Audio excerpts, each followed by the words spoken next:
A test comes to see what you know.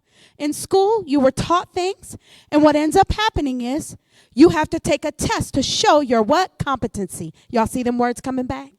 Y'all see why I'm not going to get through this in one day? Probably going to end up bumping both of y'all, but we're just going to talk about that later.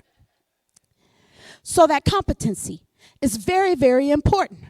So it comes to test to see how competent you are and what it is that you have learned and what it is that you have taught. Or are you still at the infant stage where you're failing because you're not applying what you know? So the second thing is a trial. Are y'all with me today? Is this making some sense? So the second thing is a trial. Let me talk to you about a trial. The only time a trial happens is when there is an accusation.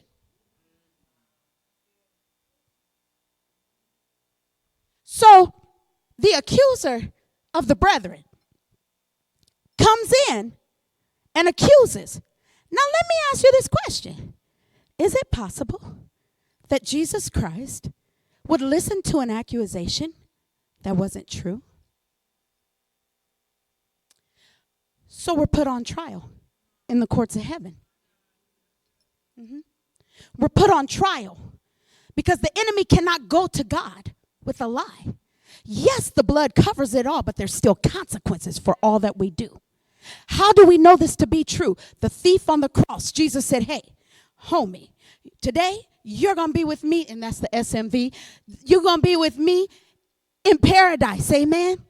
This day, you're going to be with me.